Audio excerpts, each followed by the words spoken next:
Bienvenidos y bienvenidas a Hecho en América. Soy Laura Carlson.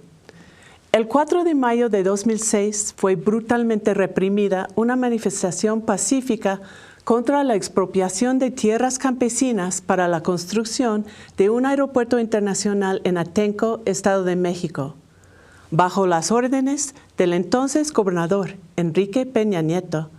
La policía estatal dio muerte a 2 personas y se llevó a por lo menos 45 mujeres ese día fatídico. Ellas vivieron la peor pesadilla en manos de la policía, en un crimen que hasta la fecha permanece impune.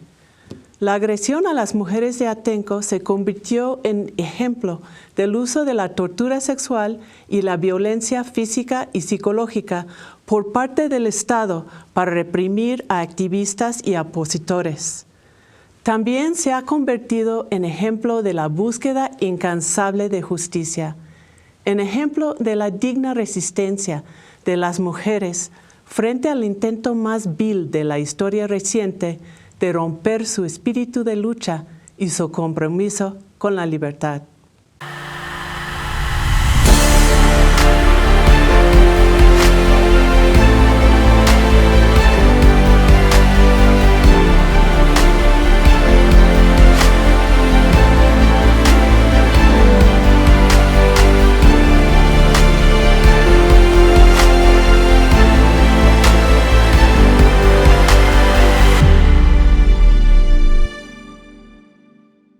Para hablar sobre el tema de Atenco, tenemos el gran privilegio de tener con nosotros en el estudio de Rompeviento TV a Italia Méndez. Italia, bienvenida al programa Hecho en América.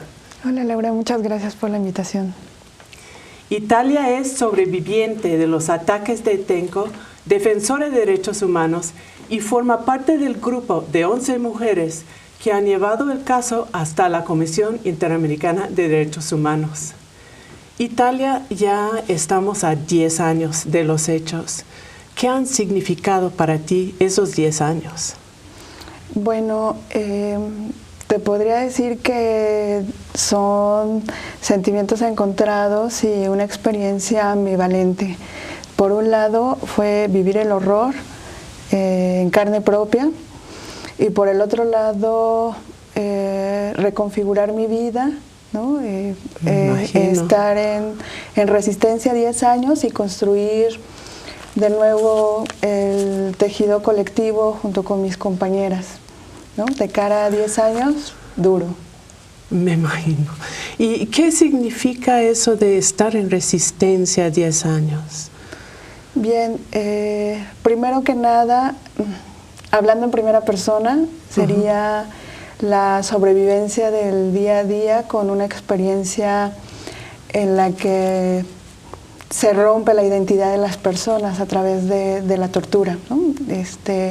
Poder reincorporarme a mi vida cotidiana con las diferentes dimensiones que tiene un ser humano, una mujer, y por el otro lado, de manera colectiva, una búsqueda de justicia que nos ha costado mucho, ¿no? Que ha tenido costes muy importantes en nuestra vida, en términos de una exigencia permanente de presentarnos a declarar, ¿no? Exigir al Estado que cumpla con su...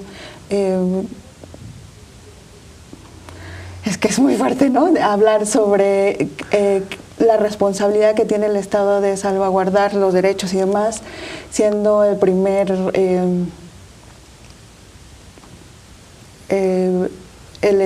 ente que los rompe, que violenta los derechos de las personas, obviamente, y a las mujeres en general en este país, pues, ¿no? Entonces, de frente a eso, de cara a eso, pues nos ha costado como mucho trabajo sostenernos en resistencia para exigir justicia. Supongo que parte del impacto emocional y de estas dificultades ha sido que estás viviendo un agravio doble. O sea, que lo que pasó ese día, la tortura sexual que vivieron ustedes, y luego esta búsqueda de justicia que ha implicado de alguna manera una revictimización ¿Esto cómo se siente? O sea, ¿qué ha sido específicamente? ¿Cuáles han sido los obstáculos en esta búsqueda de la justicia? Sí, creo que rememorando, en un primer momento fue justamente cuando nosotras logramos romper pues bloqueo de comunicación desde la cárcel y escribimos nuestros testimonios desde la prisión, hablando sobre la experiencia. La respuesta del Estado fue muy contundente, ¿no? Nos dijeron, son mentirosas, eso no ocurrió y no existe ninguna denuncia, ¿no? formal.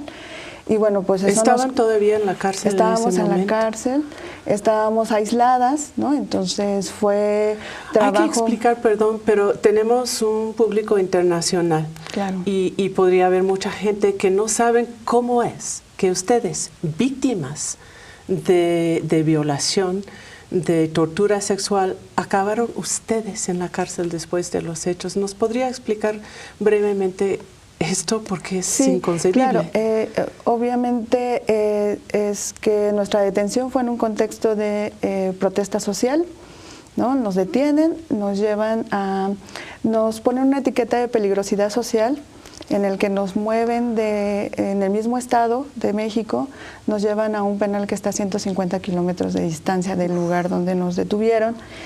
Y durante los traslados ocurre la mayor parte de la tortura. Y en esta lógica nos llevan al penal y inician un proceso penal en contra de nosotras, en contra de 47 mujeres. ¿Con qué cargos?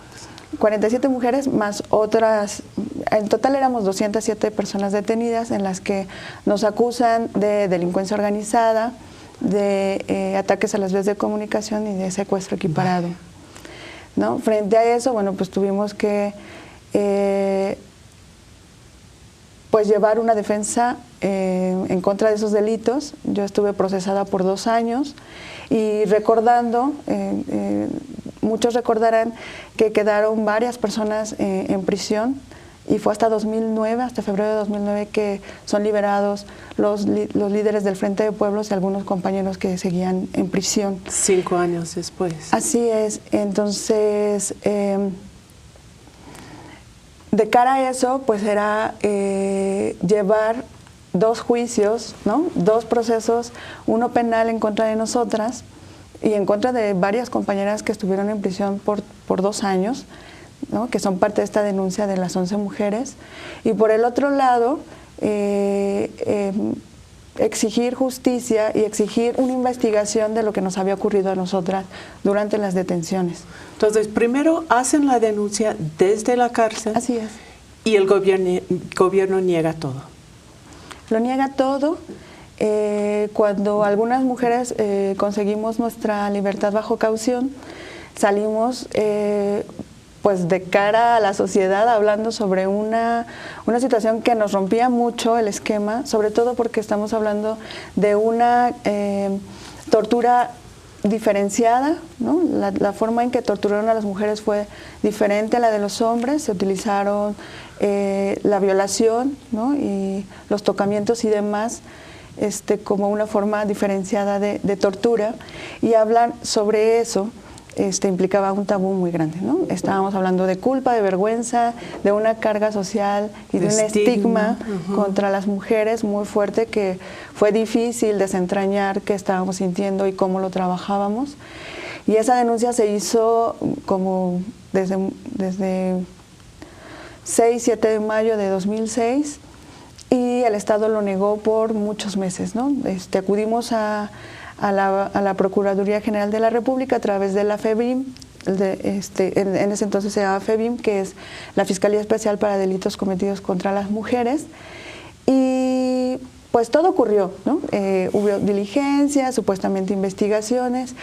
Guadalupe Morfín era la fiscal que declinó la competencia al Estado de México, dijo no hay competencia para investigar, regresó el caso a la Procuraduría del Estado de México. Y yo te lo cuento rapidito, pero estamos hablando de 5 o 6 años de insistir que era necesaria una investigación seria sobre lo que había ocurrido, ¿no? Los actos de 2006 hasta este momento están impunes, no hay ninguna sentencia en contra ¿Ninguna? No, hubo una sentencia en contra de 2 policías por actos libidinosos y abuso de autoridad, que por supuesto nosotros estábamos quedó en desacuerdo. Fuera violación, así es, tortura, fuera... ¿no? Las detenciones arbitrarias, etcétera, pues, ¿no? Una serie de agravios a nuestros derechos que no fueron investigados. Entonces, ni siquiera investigados, ni por el Estado, ni por el gobierno federal. Ni por el gobierno federal, ni por el gobierno estatal. Y hay que decir quién fue gobernador en ese entonces. Así es. Nosotras hemos insistido mucho en que la investigación tiene que ver en el ámbito local, que en ese entonces era Enrique Peña Nieto, el gobernador del Estado de México, y la responsabilidad del gobierno federal, en el que Eduardo Medina Mora era el responsable de la seguridad federal. Entonces, en este sentido, estamos hablando de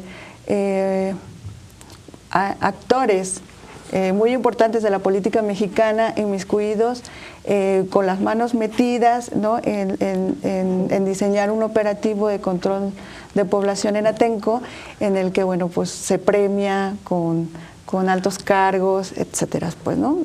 ¿Altos cargos? ¿Cómo te sentiste cuando ganó Enrique Peña Nieto la presidencia después de estos actos? Nosotras hemos tenido muchas dificultades para el acceso a la justicia como parte de una política de Estado, ¿no? Y entonces, de repente... Son un estorbo a su carrera política. Creo que hemos sido bastante insistentes y somos una molestia. Exacto. Me parece que ese es el término. La búsqueda de justicia ha estado desde hace 10 años y nosotros en 2008 acudimos al Sistema Interamericano para hacerle la petición de que investigara los hechos de Atenco 2006 con respecto a la tortura sexual contra las mujeres.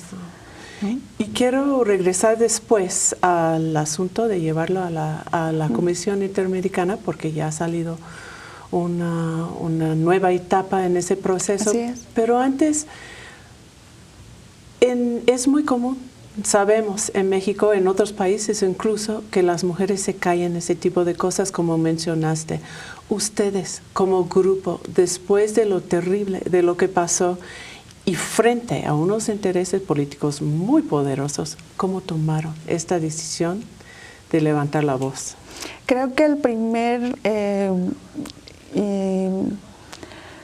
nuestra lógica era de tener mucha rabia, ¿no? Estábamos dentro de la cárcel y fue como nuestro primer impulso fue la rabia de que nos hubiese ocurrido eso, sobre todo porque los mensajes, además de la tortura sexual mientras ocurría, los mensajes de odio contra las mujeres y nuestro papel, ¿no? en la vida pública. Mensajes que salieron en la prensa. No, la policía mientras nos torturaba nos hablaba sobre nuestro papel, ¿no? De estar en casa y de decirnos que la responsabilidad de lo que estaba pasando era nuestra por estar en las calles. Todo esto entonces tenía un fuerte componente de género. Así es.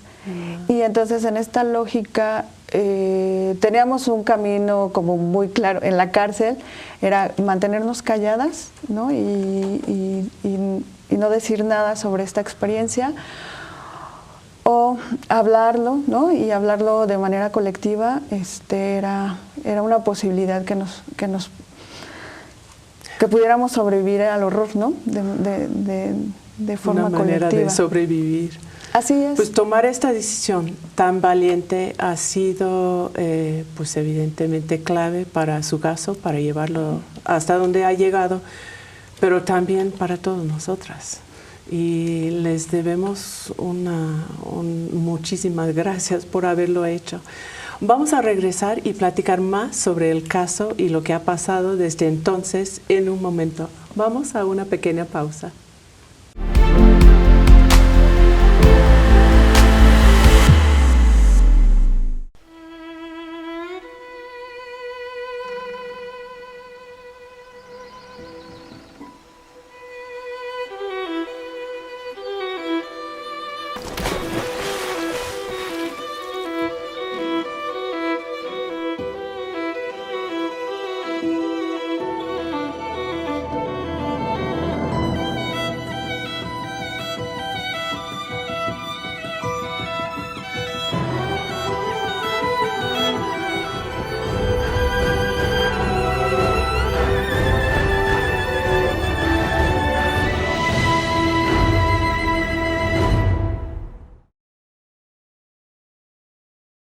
Los derrotados son los que dejan de luchar. Y dejar de luchar es dejar de soñar.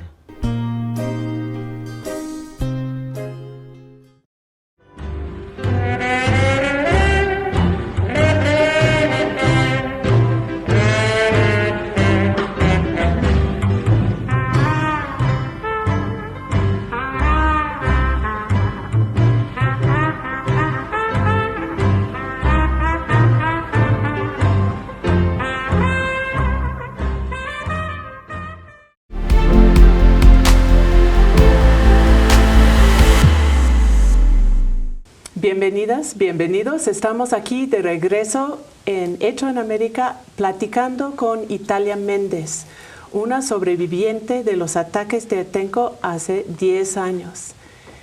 Italia, estábamos hablando de los hechos desde entonces y algunos de los obstáculos que han enfrentado en el proceso hacia la justicia. A estas alturas, ¿a quiénes responsabilizan ustedes por lo que ha pasado y el hecho indefensible de que estos crímenes quedan en la impunidad hasta la fecha? Sí, nosotras hemos hecho una reflexión ¿no? importante sobre esta práctica y es evidente que es una política de Estado, ¿no? Podemos nombrar, ¿no?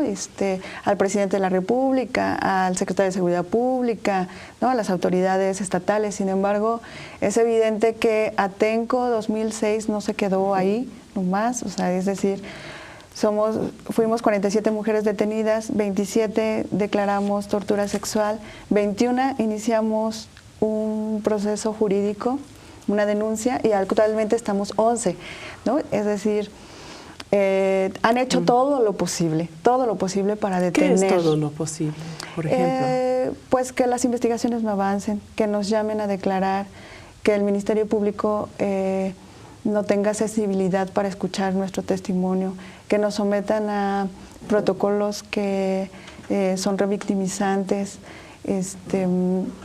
Han ofrecido Hemos ofrecido soborno, todas las pruebas del mundo, nosotras. Sí. Y de cara a eso, el Estado ha intentado a todas luces detener el camino y ofreciéndonos salidas amistosas, ¿no? Abrió un fondo ad hoc, un fondo económico para reparar, por así decir, lo que ocurrió en 2006, y la exigencia nuestra, más allá de una reparación que tenga que ver con indemnización económica, estamos hablando de justicia y de investigación sobre los hechos.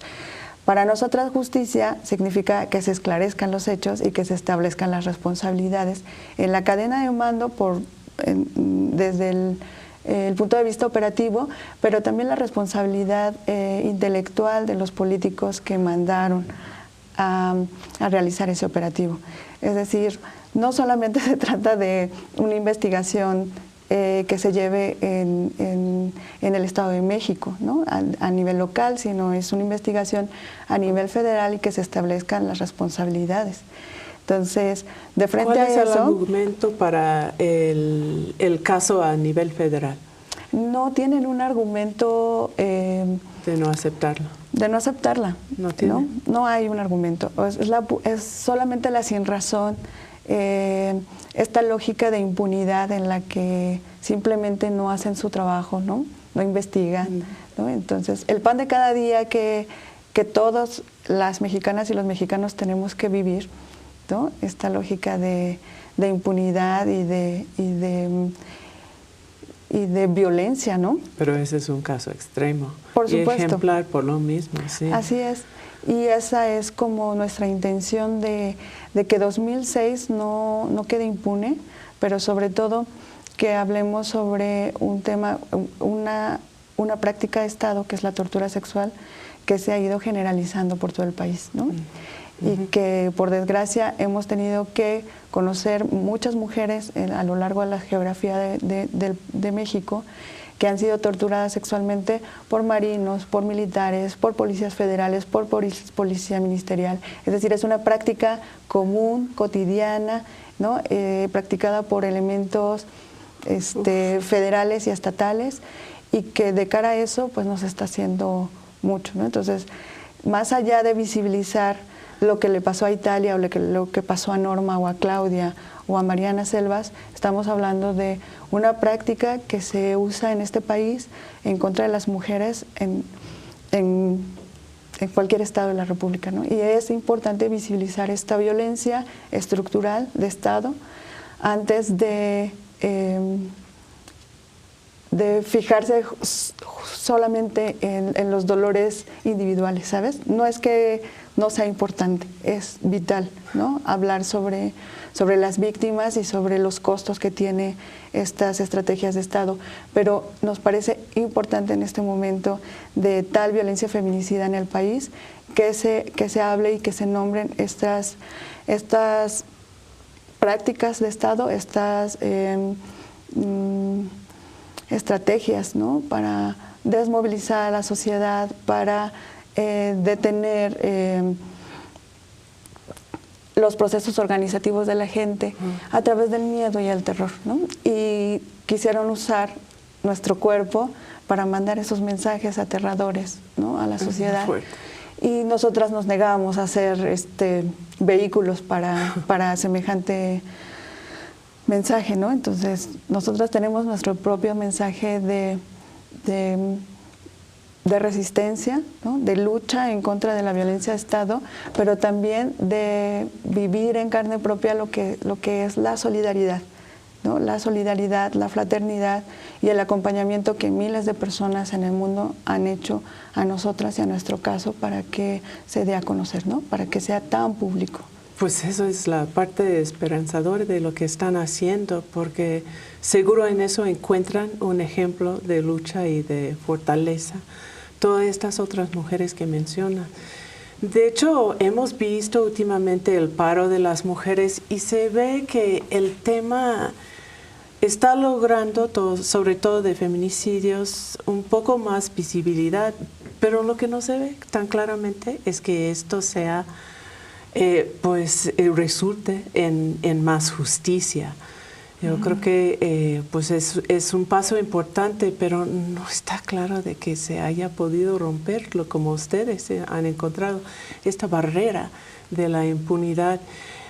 Por eso llevaron su caso a la Comisión Interamericana de Derechos Humanos. Cuéntanos, ¿qué ha pasado allá en la comisión en estos días? Bueno, la Comisión Interamericana ha mandado nuestro caso, a la jurisdicción de la Corte. Estamos ya en la última etapa del litigio internacional, en la etapa de fondo. Y para nosotros ha sido una noticia muy, muy, muy buena porque estamos, te digo, repito la palabra en resistencia, porque el Estado ha insistido mucho en la salida amistosa, ¿no? Que esto significa, en términos generales, firmar con ellos que dejamos el litigio internacional y que asumimos pues su paquete de reparación, ¿no? Entonces están presionando mucho. Ha presionado, daña su imagen. Sí. En 2014 tuvo la terrible idea de hacer este fondo ad hoc para que nosotras accediéramos a una reparación, a una indemnización económica. Condicionado a dejar el caso. A dejar el caso, pero además nos buscaron vía edictos y vía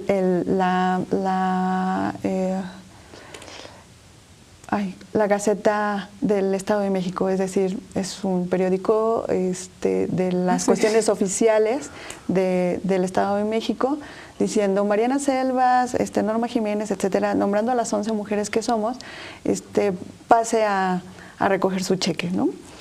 En esta lógica de una total mala intención, una mala voluntad, ¿no? Y para política, para exponernos de frente a que nosotras accedamos a eso. Por supuesto, hemos hecho caso omiso a esta propuesta del Estado, que todas han sido en esa lógica de tapar parches, ¿no? Digo, tapar hoyos, han iniciado investigaciones que nada tienen que ver con la cadena de mando, ¿no? Etcétera, ¿no? Sí, Es una serie de fallas, ¿no? Que para nosotras no significa para nada acceso a la justicia, ¿no? Sí. Entonces, pues vamos a esperar el fondo en la corte. Es una luz, por lo menos. Lamentablemente tenemos ya poco tiempo en el programa y sé que vas a Nueva York, de hecho vamos a Nueva York. ¿Cuál va a ser el mensaje al mundo que quieres dar al mundo allá desde Estados Unidos? Bueno, en el contexto de violencia que hay en el país, generalizado, pero concretamente contra las mujeres, pues hablar sobre lo importante que es la voz de las mujeres en resistencia, y que ni con la violencia, ¿no?, ni con el terrorismo de Estado detienen el camino de las mujeres y el camino de la organización de abajo, ¿no? Entonces hay que seguir trabajando, hay que seguir luchando, y nosotras no pararemos. Ay, gracias, Italia, gracias por tu voz. Muchas gracias a ti, Laura. Y gracias a ustedes. Eso ha sido Hecho en América. Acompáñanos en la próxima emisión aquí en Rompeviento TV.